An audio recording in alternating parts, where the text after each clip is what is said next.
Dr. Sam Goldhaber from the Cardiovascular Medicine Division at Brigham and Women's Hospital, and I would like to welcome you to the Surgeon General's Conference on Deep Vein Thrombosis and Pulmonary Embolism. This conference is co-sponsored by Brigham and Women's Hospital and by a non-profit organization, the North American Thrombosis Forum, NATF. And the impetus for this conference is the Surgeon General's call to action to prevent deep vein thrombosis and pulmonary embolism. We decided that we would put together at Brigham and Women's Hospital a multidisciplinary symposium on pulmonary embolism to really lay the groundwork for the Surgeon General's talk, and also to explain the history, which has been quite glorious at Peter Brigham and Brigham and Women's Hospital, the diagnostic techniques, the therapy, and the vascular biology of this disease. We have a very full agenda. You should have received a program card as well as a syllabus that has most of the slides. And inside the syllabus, there is also an information card about the next NATF meeting, which will be on prevention of thrombosis. That will be on April 4th. With that in mind, we have 4 members of the hospital staff and community who are going to give us introductory remarks. I'd like to introduce Dr. Gary Gottlieb, President of Brigham and Women's Hospital. Gary?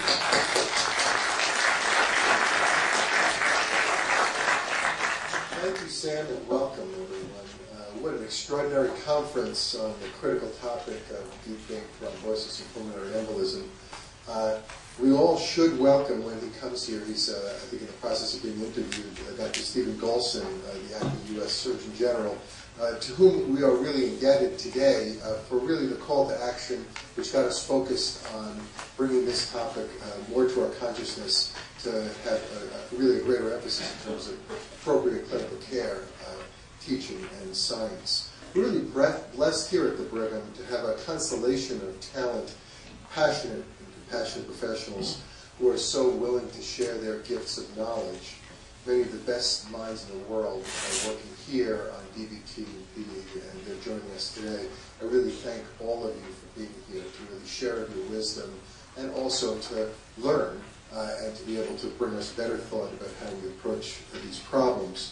We're so pleased that we could host this conference and really happy to be able to co-sponsor with the North American Thrombosis Forum, which has been a great partner in putting this together, really to help us to better understand the importance of these disorders in our society.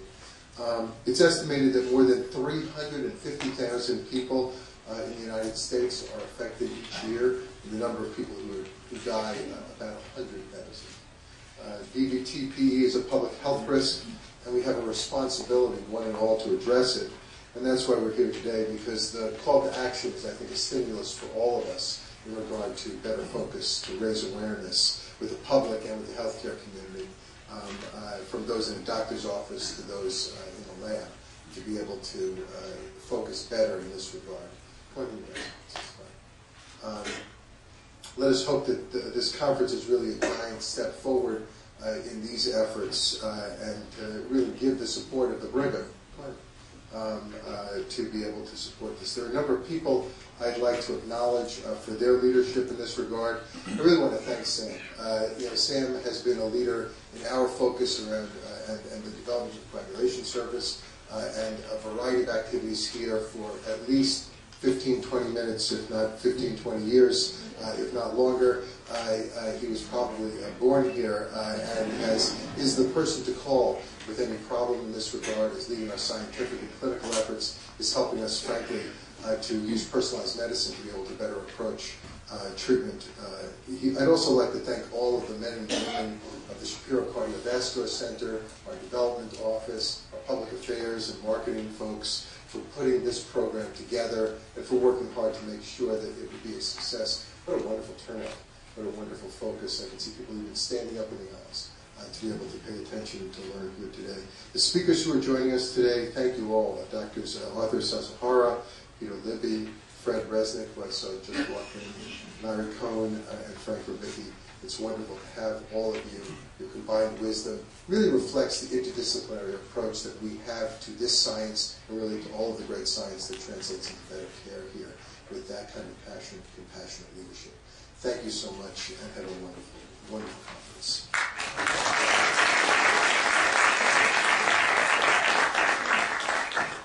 Well, I think Dr. Gottlieb has opened on the perfect tone. And now I'd like to ask Dr. Andy Whittemore, our Chief Medical Officer, to say a few opening remarks. Sam, thank you very much. And I'd just like to add my words of welcome to Dr. Gottlieb's and particularly to Admiral Galson for bringing us all together and tackling this disease entity that you all know is entirely preventable. And as a vascular surgeon, I have a vested interest in minimizing the incidence for sure. And you know, these initiatives work. This call to action, this initiative has precedent. Most recently, for instance, HRSA's initiative in transplant, through which we have been able to increase the conversion rate substantially from potential donors to actual organ donation and reduce the list of patients waiting on the list. It's been incredibly successful with predicated on an educational program much like this that involves educating all aspects of our care providers, from the nurses to administrators to the physicians involved, and that's what it takes. And this is a wonderful beginning, Sam, and I'm grateful to you and to your organization for bringing this all together. So thank you and welcome again.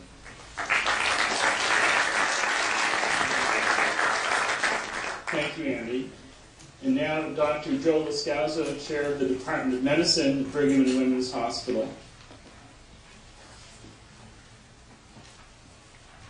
Thank you, Sam. I also would like to extend my welcome to all of you and my gratitude to Sam and Art for putting together this wonderful program. As you will hear in a bit from Art, but as I'd also like to reflect for a moment from my own experience, the relationship that the Brigham and Women's Hospital faculty has had to the field of DVT and PE goes back many years, over 40 years. In fact, the comment was made earlier that one of Larry Cohn's earliest presentations on this topic from a surgical perspective was conducted with lantern slides, which puts it in perspective. The younger members of the audience may not know what those are, but that makes the point. And contributions that have been made, beginning with Art's seminal studies on urokinase and streptokinase in the treatment of PE, through to Sam's wonderful studies on TPA and other newer thrombolytics and their utility in treating acute pulmonary embolism and DVT, to studies of venous perfusion in the lung conducted at the VA with Ram Sharma, to studies of non-invasive assessment of right ventricular function and dysfunction, the Connell sign, to the great depth of work performed throughout our community in vascular biology and thrombosis, as well as the more recent team approaches and acute approaches to pulmonary embolectomy that really were largely developed here in great measure, really highlight how important this field has been to us as an academic discipline and how we've been able to translate these findings in an immediate sense to the treatment of this devastating and highly common disorder. So I really think that today's conference is a sterling example of the breadth and strengths that we have at our institution in this field, and hope that you enjoy the presentations, which I know will be very informative for all of us. So thank you very much.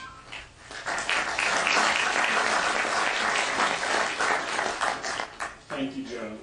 And Dr. Peter Libby is the chief of the cardiovascular medicine division at Brigham and Women's Hospital. He is the only speaker on today's program twice. He's going to give some introductory remarks, and then will shortly give us a lecture afterwards on the vascular biology of venous thrombosis. Peter? Thank you. You'll hear a great deal about pulmonary embolism and venous thrombosis today, and I'd like to say a few words about our host and organizer, Sam Goldie, who's a very modest person. You've already heard, and you'll hear more about how he is the heir of a very, very long legacy of contributions. And, you know, here at an academic medical center, we often have myopia. It is an endemic disease among academic physicians that we focus on the acute care, and certainly Sam has been a pioneer in many aspects of the acute care of a patient with pulmonary embolism, and you'll hear about that today. But we have to strive to open our aperture much more broadly, and Sam has made major seminal contributions on both ends of this acute aspect, which is our traditional focus in the academic medical center. First of all, prevention. Grassroots prevention, and the audience here today and what you'll hear is an illustration of his contributions, including the foundation, which is co-sponsoring this symposium. But also, we hear a lot now about how the electronic medical record is going to be advancing personalized medicine and care. And Sam has made pioneering advances in using the electronic medical record in the spirit of preventing pulmonary embolism in our patients. And this has really been a fantastic advance in preventing this disease. So acute care, and then what comes before acute care, prevention. But also, for those who have been unfortunate enough to actually suffer an event. You know, in the acute care hospital, we write the discharge prescriptions and we shake your hand and take you to the door. But Sam has been a pioneer in empowering patients to deal with the aftermath of the acute event, building support groups, building an entire infrastructure to help people manage the medical aspects and the human aspects of dealing with this disease, which can be life-changing for many people. So from the acute care, the prevention, and dealing with the human aspects of this disease, Sam has been a worldwide pioneer, and as his division chief, I'm very fortunate to have such a leading light as a member of our faculty. Thank you.